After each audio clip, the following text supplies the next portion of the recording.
নমস্কার, আমার চ্যানেলে আপনাদের আরও একবার স্বাগত। আমি আজকে আপনাদেরকে ক্রিসমাস কেক বানিয়ে দেখাবো। এই কেকটা আমি প্রেসার কুকারে করব, মাইক্রোওভেনে নয়। আর এটা ভ্যানিলা ফ্লেভার। তো চলুন দেখে নিই কেক কিভাবে বানাবো। এখানে আমি 3টে ডিম নিয়েছি, 1 কাপ চিনি, 1 কাপ ময়দা আর হাফ কাপ বাটার, যেটা আমি মেল্ট করে নিয়েছি। এখানে আমি কিছু আমন্ড, কাজু কুচো করে রেখেছি আর কিছু কিশমিশ নিয়েছি, একটু বড় সাইজের কিশমিশ। দুধ নিয়েছি, প্রয়োজন হলে দেব। আর এটা vanilla essence, baking powder, baking soda আমি নিয়েছি। আর কেকটা আমি করব এই কুকারটার মধ্যে। আর কুকারের এই নিচের বটম সাইজে আমি কাগজ কেটে নিয়েছি, আর ধারগুলো দেওয়ার জন্য, লাগানোর জন্য আমি এই লম্বা করে কাগজগুলো কেটে নিয়েছি। তো চলুন দেখে নিই। প্রথমে আমি এই চিনিটাকে মিক্সিতে গুঁড়ো করে নেব। দেখুন আমি চিনিটাকে পুরো ডাস্ট করে নিয়েছি মিক্সিতে। এইবার আমি আরেকটা কথা বলি, এখানে আমার কাছে যেহেতু হ্যান্ড ব্লেন্ডার নেই, তাই এটা আমি পুরোটাই মিক্সিতে ব্লেন্ড করব। আগে আমি হাতেই করতাম, তো আপনাদের ইচ্ছা হলে আপনারা হাতে করে গুলে নিতে পারেন ভালো করে, কিন্তু আমি আজকে আপনাদেরকে মিক্সিতে করে দেখাবো। প্রথমে আমি 3টে ডিম ফেটিয়ে এই মিক্সির জারে দেব।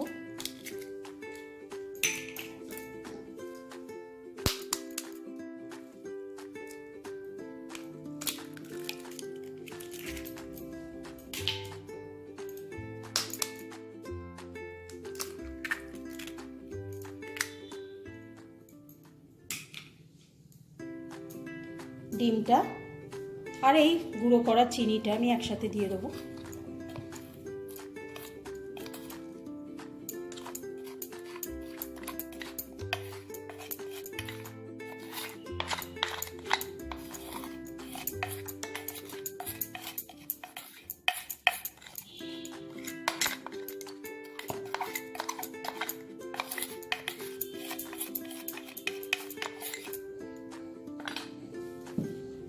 এটাকে আমি মিক্সিতে প্রথমে ব্লেন্ড করে নেব। দেখুন আমি এটা মিক্সিতে ভালো করে ব্লেন্ড করে নিয়েছি। এবার আমি ময়দাটাকে চেলে নেব। এই চালনিতে আমি প্রথমে ময়দাটা দিয়ে দেবো।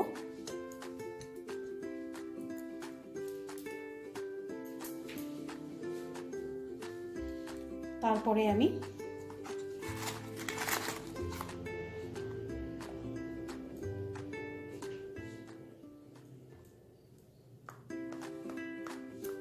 One table spoon baking powder দেব,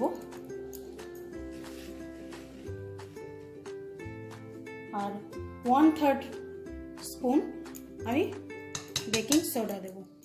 এবার এটাকে আমি খুব ভালো করে মিশিয়ে নেব। মিশিয়ে আমি এটাকে চেলে নেব।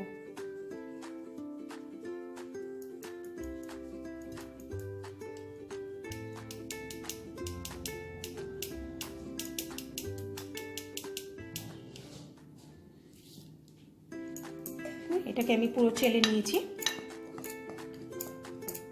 এবার আমি মিক্সিং জারে এই ময়দাটা আর বাটারটা দিয়ে দেবো।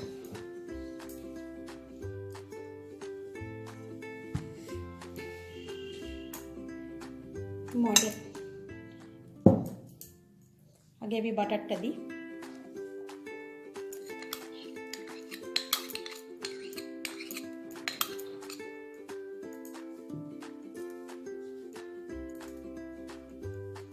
ময়দাটাও আমি দিয়ে দেবো।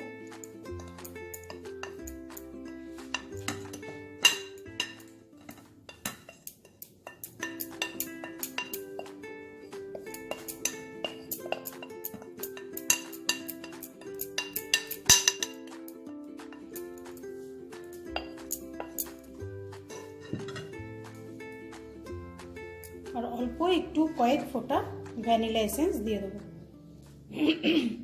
ভ্যানিলা এসেন্স খুব বেশি হলে ভালো লাগে না, ওই জন্য আমি এতটা ভ্যানিলা এসেন্স দিয়ে দেবো।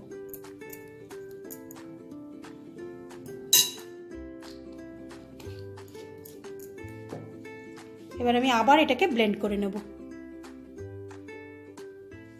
দেখুন আমি ব্লেন্ড করে নিয়েছি, আমাদের কনসিস্টেন্সিটা ঠিক এরকম থাকবে। তো আমার এটা যা হয়েছে এটাতে আমি আর দুধ দিতে লাগবে না, এটা একদম ঠিক ঘনত্বটা ঠিক আছে। এইবার আমি দেখাবো, এই কুকারটার গায়ে আমি তেল লাগিয়ে নিয়েছি। এবার আমি যে কাগজগুলো কেটে রেখেছি সেই কাগজগুলো লাগিয়ে দেবো। এখানে আমার দুটো কাগজ আছে, দুটো কাগজই আমি দিয়ে দেবো নিচে।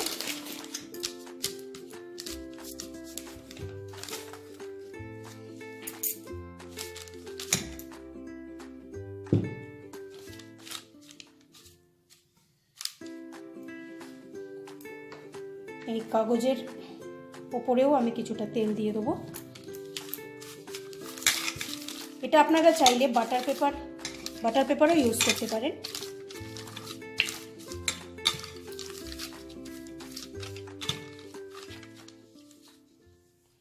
আর ধারেও আমি লাগিয়ে নিয়েছি তেল, ধারটাতেও আমি এই কাগজগুলো দিয়ে দেবো।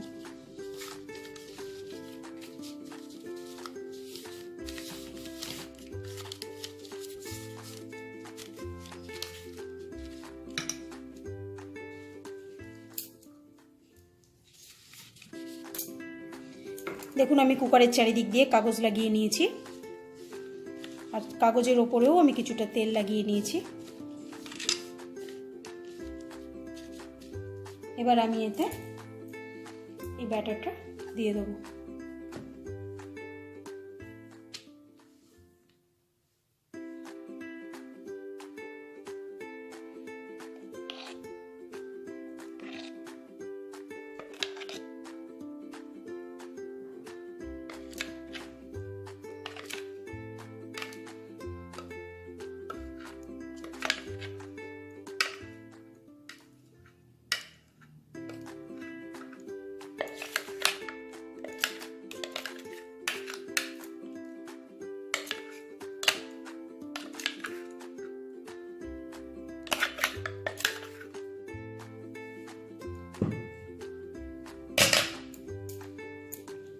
ব্যাটারটা দেওয়ার পর আমি এটাকে এরকম করে ঝাঁকিয়ে নেব, কারণ এর ভেতরে যত এয়ার থাকবে ওগুলো বেরিয়ে যাবে, কেকটা আমাদের ভালো মতো সেট হয়ে যাবে।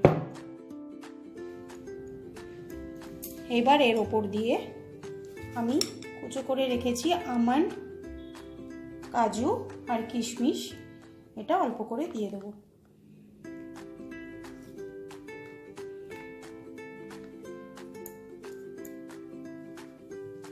এবার আমি এটাকে গ্যাসে বসাবো। দেখুন গ্যাসে আমি একটা তাওয়া বসিয়ে নিয়ে ওর ওপরে নুন আমি খুব ভালো করে গরম করে নিয়েছি। এইবার গ্যাসটাকে একদম সিম করে দিয়েছি, দেখুন একদম সিম করা। এবার আমি এর ওপরে কুকারটাকে বসিয়ে দেবো।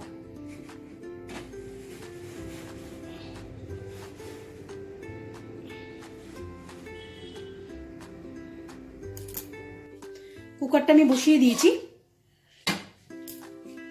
এবার এই দেখুন আমি কুকারের এই সিটিটা খুলে দেবেন আপনারা, আর রাবারটাও চাইলে খুলে দিতে পারেন।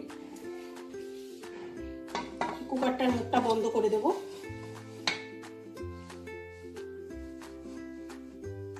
এবার প্রথম 5 মিনিট আমি হাই ফ্লেমে রাখবো, তারপর আমি ফ্লেমটাকে একদম লো করে দেব। দেখুন 5 মিনিট আমি ফ্লেমটাকে হাই রেখেছিলাম, আমার 5 মিনিট হয়ে গেছে। এবার ফ্লেমটাকে একদম সিম করে এটা আমি মিনিমাম 30 মিনিটস দেখব, তারপর আমি খুলে দেখব কেকটা আমার হয়েছে কিনা, না হলে আমি আবার ওটাকে বসাবো। দেখুন আমি 30 মিনিট পর ফিরে এসেছিলাম, কিন্তু আমার কেকটা তখনও হয়েছিল না, তাই আমি আরও 30 মিনিটের জন্য এটাকে রেখে দিয়েছিলাম। তো 1 ঘন্টা পরে আমার কেকটা দেখুন একদম কাঠির গাটা ক্লিয়ার, আমার কেকটা হয়ে গেছে। এইবার মাইক্রো ওভেনের কেক যেমন ওপরটাও কালার আসে, কিন্তু কুকারের কেকটা সেই ওপরের কালারটা আসে না। দেখুন ধার দিয়ে আমাদের কালারটা এসে গেছে, কিন্তু ওপরের কালারটা আসেনি। তো আপনারা যদি ওপরের কালারটা আনতে চান তাহলে ফ্লেমটা অফ করে দিয়ে আমি দেখাচ্ছি আপনাদেরকে। প্রথমে আমি কুকারটাকে সরিয়ে নেব। সরিয়ে নিয়ে ফ্লেমটাকে অফ করে এই গরম তাওয়াটা, নুন শুদ্ধ তাওয়াটা আমি ওপরে রেখে দেবো, কুকারের ওপরে রেখে দেবো।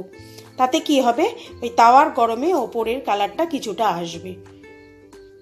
দেখুন আমি গ্যাসের ফ্লেমটা অফ করে দিয়েছি আর কুকারটা গ্যাসে বসিয়ে ওপর দিয়ে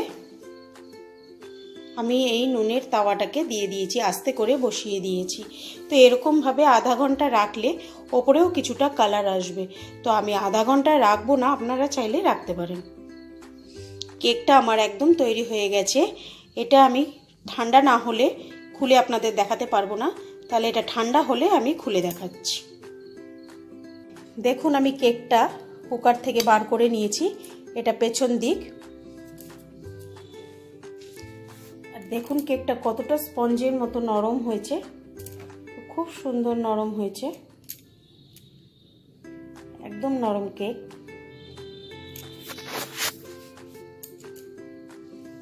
এবার আমি সোজা দিকটা উল্টে নেব।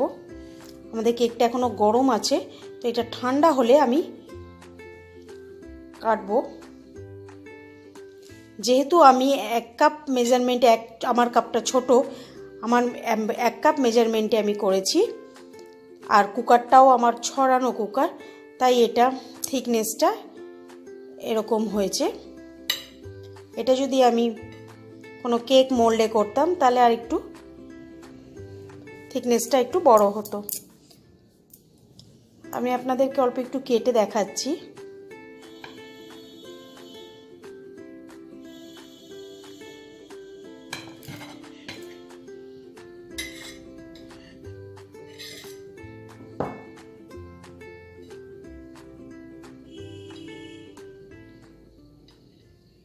কেকটা ঠান্ডা হলে তবে কাটলে ভালো হবে।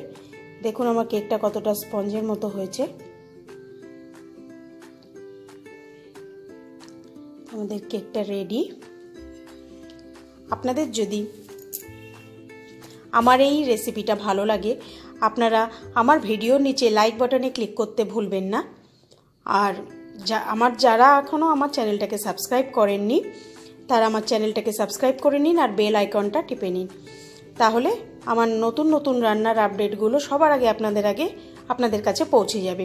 আর যাদের আমার এই ভিডিওটা ভালো লাগেনি তাদেরকে বলছি তারা আপনাদের মতামতটা কমেন্ট বক্সে লিখে পাঠান, তাহলে আমি আমার ভুলগুলোকে শুধরে নেব।